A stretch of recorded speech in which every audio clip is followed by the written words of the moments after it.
Now let's walk through the value changing algorithms, the algorithms that change the element values, which includes copy, move, transform, swap, fill, replace, and remove. And again, these are the variables will be used in my example: vec, vec2, iter, iter2, and pair of iter. First, copy. The function copy copies everything from vec to vec2. You have to make sure vec2 is at least as big as vec, otherwise it's undefined behavior. In this case, vec2 has 11 items and vec has 7, so we are safe. Copy if copies everything that's bigger than 80 from vec to vec2. So only 2 items are copied to the beginning of vec2. Copy n copies n items from one place to another. In this case, it copies 4 items from vec to vec2. Copy backward does the copying from back to the front, so vec is copied to the end of vec2. One thing to note is the destination data range is specified with the end of the range instead of the beginning of the range. Number 2, move. It moves items from one place to another. Now I have vector of string vec that has 4 strings, and vec2 has 6 empty strings. And I use the function move everything from vec to vec2. And as a result, vec2 has all the strings at the beginning of vec2, and the content of vec is undefined, although usually they are empty strings. So if the move semantics are defined for the element type, in this case string, elements are moved over. If they are not defined, the elements are copied over with the copy constructor. So if vec and vec2 are vector of integers, then the move function will work just like the copy function. Move backward, same idea as copy backward. All the data are moved to the back of vec2, and the alignment is made at the end of the data range. Number 3, transform. It transforms the data with certain operation and then saves the results at a different place. In this example, it decrement every item in vec by 1 and then save the result in vec3. Transform can also take 2 inputs of data. Here it added the items from vec and vec2 and then save the results in vec3. So this is how it behaves. Number 4, swap. It swaps the data between 2 places, in this case vec and vec2. You can think of swap as a two-way copying. Number 5, fill. Fill is used to fill the data with certain value. Here I have a vector that contains all zeros. Then I use the function fill to fill the vector with 9.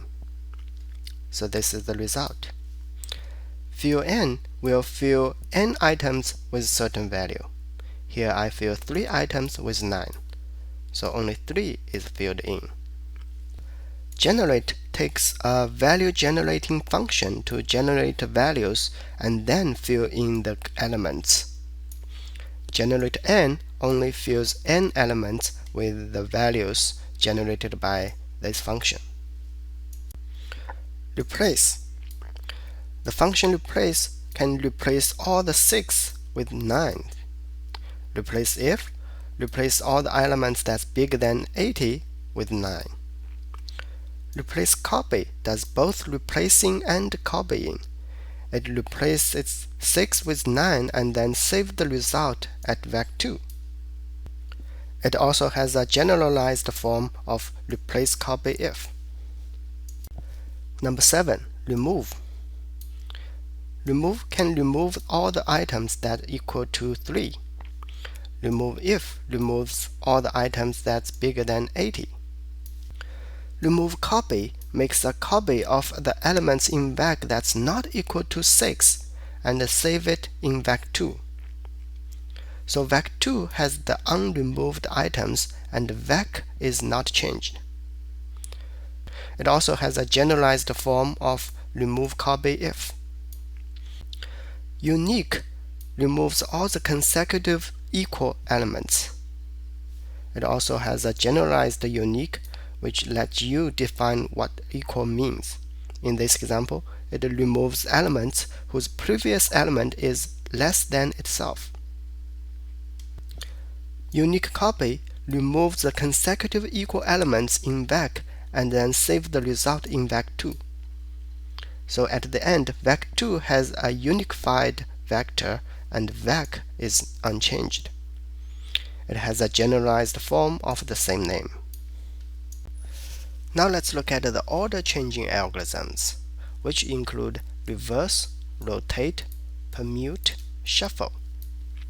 They change the order of the elements in a container, but not necessarily the elements themselves. First one is reverse. The function reverse reverses the order of the elements. In this example, it reverses the data from vec.begin plus 1 to vec.end minus 1. So it is this range of the data that will get reversed. And this is the result. Reverse copy will copy the reversed data to a different location. So in this example, the reversed data is copied to vec2. Second one is rotate. The function rotate rotates the data from vec.begin to vec.end until the data of vec.begin plus 3 becomes the first one. So this range of data is rotated to the front, and this range of data is rotated to the back. Rotate copy will copy the rotated data to a different location. And in this example, the rotated data will be copied to vec2, and the content of vec is unchanged. Vec is not rotated. And same thing in the reverse copy, the vec is not reversed. Next, permute. Next permutation changes the data into lexicographically next greater permutation, and prev permutation changes the data into lexicographically next smaller permutation. Lexicographical comparison compares data one by one from beginning to the end until a difference is found. So 1, 2, 3, 5 is less than 1, 2, 4, 4, and 1, 2 is less than 1, 2, 3 because 1, 2 has one less item. So when the data is sorted in an ascending order, it is lexicographically smallest, and when the data is sorted in descending order, it is lexicographically greatest. So next permutation changes the data into next lexicographically greater permutation, and prev permutation changes the data into next lexicographically smaller permutation. Both function has generalized form with the same name, which let you provide your own comparison function. Number 4, shuffle. The shuffle functions rearrange the elements randomly. What they typically do is swap each element with a randomly selected element. The random shuffle function will shuffle this range of data randomly, and the generalized random shuffle function allows you to provide a random number generation function. C++ 11 provides a shuffle function that takes a random engine as a parameter. We'll talk about this guy in the future video, but for now all you need to know is it provides a better random number generation function. That's all for today. Thank you for watching. Feel free to subscribe to my channel so when I post a new video you will be updated. Or you can go to my channel's homepage and see what I'm offering today. Bye bye.